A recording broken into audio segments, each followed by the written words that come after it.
Okay, we're going to go ahead and get started this afternoon.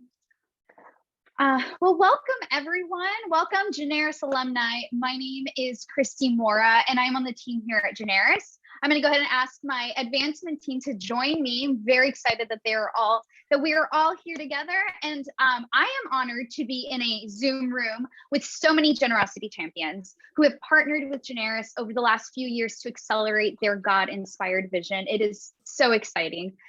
Today, I am pleased to welcome you to our very first GENERIS Alumni Quarterly cohort. And to kick off this very new gathering, we will be diving into the current state of generosity. State of fundraising. So sorry, that is a webinar we did at the end of 2021. Okay, so before we get into our presentation, I have a little bit of housekeeping for us. So as soon as I wrap up here, you'll be meeting our entire advancement team and then hearing a brief and timely presentation on the state of fundraising from Jeff Hensley and Carla Ray. After the presentation, you'll be moving into breakout rooms with leaders from similar organizations. But I'll be back on camera then so that I can help provide some links of how you're going to do that and give you some further instruction for that. Once you've made your way into those other breakout rooms, your host will lead you into a deeper discussion that is specific to your organization. You are encouraged to join the conversation in those rooms by turning on your microphone and camera.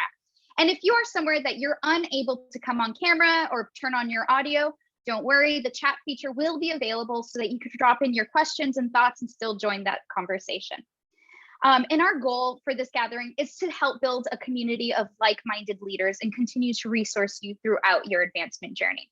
So if at any point in time, you are disconnected, you can't make it to your Zoom room, or you're just having some trouble, I'm going to go ahead and drop my work email here, christy.mora@generis.com. Shoot me an email. I'm monitoring it throughout this presentation so that I can always help you out at any point in time. All right. Okay, Jeff, it's enough of me. I'm going to go ahead and get off camera. Thank you, Christy, and welcome everyone. Happy Groundhog's Day. Unfortunately, Puxatawny Phil saw his shadow, so we have 6 more weeks of winter. But we have a lot to celebrate, I think, in terms of the state of fundraising, and it's a privilege for us to be able to share that with you today. Our vision for these calls really is to create a community of like-minded individuals and organizations. We're all faith-based organizations that are working toward promoting and advancing the kingdom of God, either as a nonprofit or as a school. And we thought that this would be a wonderful way to help share best practices and build a community of organizations that could benefit one another toward that common goal. So our goal today is to introduce ourselves, to share a little bit about fundraising trends and what we anticipate will be the case in 2022, and then do the breakout sessions as Christy described. So thank you and welcome. Let me introduce my colleagues, and then I'll turn it over to my colleague, Carla Ray, to begin our presentation. Our one colleague that wasn't able to be here today because he had a conflict he couldn't get out of is Mark Dillon. He founded the TAS group and specializes in higher ed. He sends his regrets today and hopes he can participate in future calls. I want to introduce my colleague, Jennifer Perot, from the Seattle area. She works across all areas and does wonderful work in particularly nonprofit, higher ed, and K-12 organizations. John Sullivan, who's based in the Nashville area, will be helping our NPO conversation later this morning. One of our newest members on the team.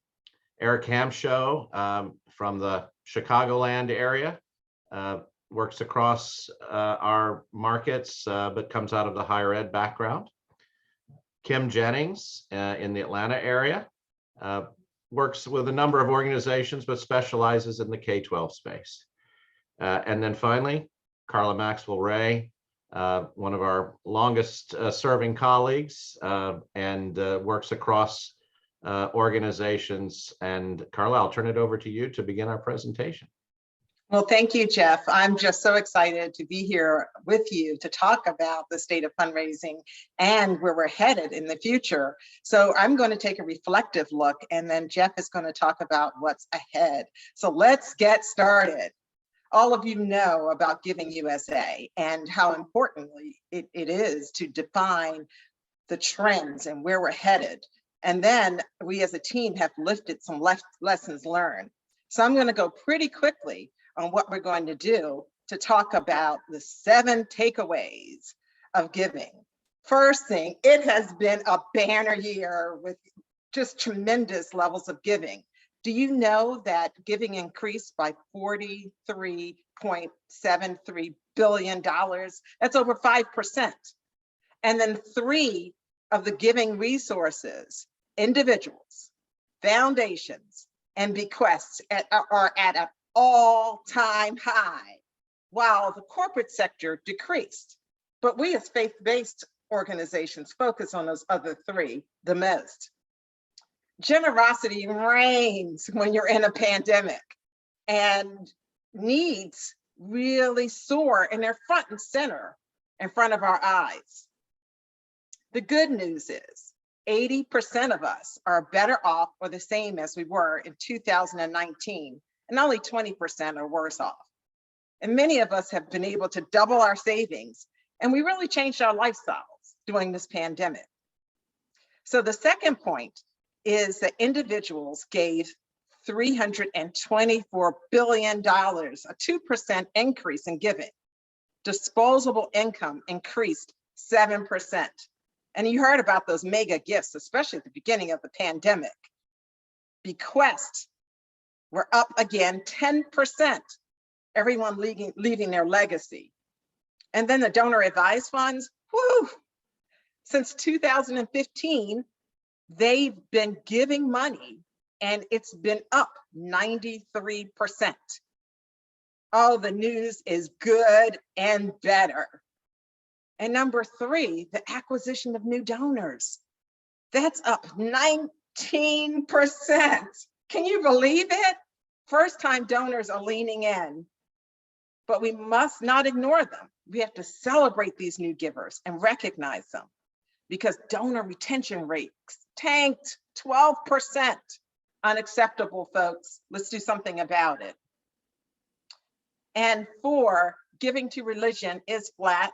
Christians are generous overall.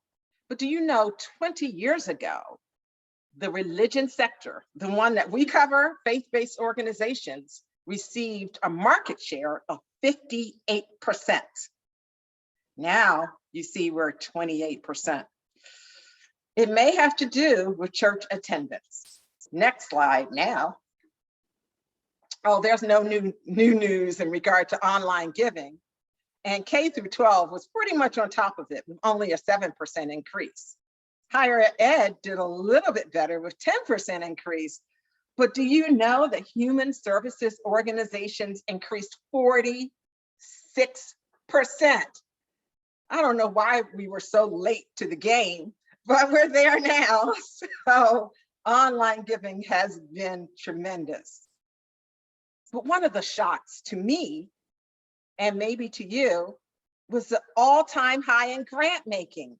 I mean, foundations just gave and gave and gave, and 3/4 of them gave unrestricted money. Yes, finally, they get it. They support our operating budget. Next slide. So when we look at the sectors with growth, we talk about education, which grew 9%, $71 billion. And our K through 12 colleagues really benefited from the pandemic because of the mandates that were put in place. Giving to human services organizations grew almost 10%. And then public and societal benefit nonprofits amounted to 10% of total giving. They've never even been able to show up that way, and giving increased to those public and societal benefit organizations. Those nonprofits, a whopping 16%. Oh, yeah. So taking all those statistics in mind, and we have a handout that we can give you that you can download with the details. But taking all that in mind, there's some common lessons that we'd like for you to take. Next slide. First, you got to build trust. Surveys show that donors care more about how money is spent than results. Be transparent. Second, donor care is key to retention. Create a new donor engagement strategy to retain those first-time givers. They're awfully expensive to get, so why not keep them? 3, accommodate the giving preferences and giving levels. And Jeff's going to talk about the donor advised funds and the stocks and the digital way of giving.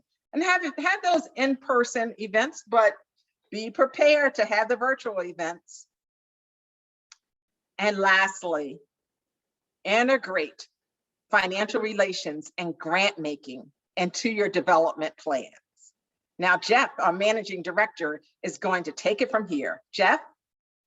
Thank you, Carla. And I share your enthusiasm about what's happened in the past in terms of 2021.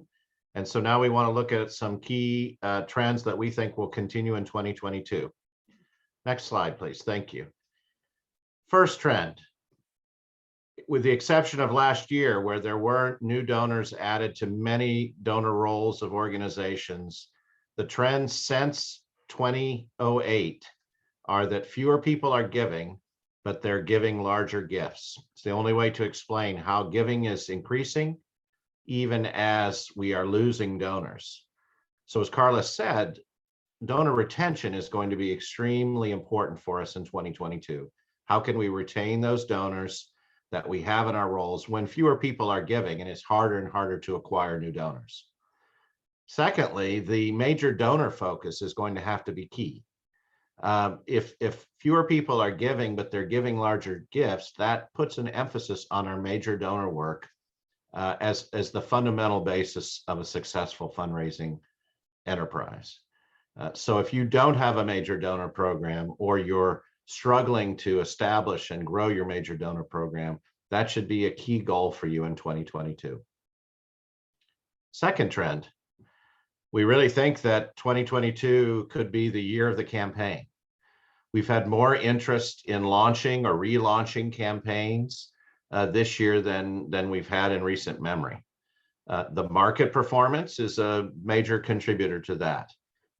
Even with the pandemic, the markets, as you know, have increased exponentially. Now there's great volatility, and that has introduced a lot of risk and uncertainty into the markets. But nevertheless, market performance is one of the key indicators of whether an environment is rich for a campaign. And with the trend of a major donor increase and market performance increase, really campaigns are, I think, an excellent way to raise money in 2022 and beyond. It's a post-pandemic opportunity. A lot of campaigns were put on pause when the pandemic hit, and we're really needing to re-engage them and rev them up again because the needs are there. In fact, the needs have increased for a campaign. So it really is an excellent time to be thinking about a campaign if you're not already in one, to be preparing for one if you want to launch one within the next 12 to 18 months. And we believe the economic environment is rich for campaign success. The third fundraising trend we think will continue in 2022 is that alternative ways of giving will continue to increase. Carla mentioned the importance of DAF giving and its exponential growth over the last 5 years.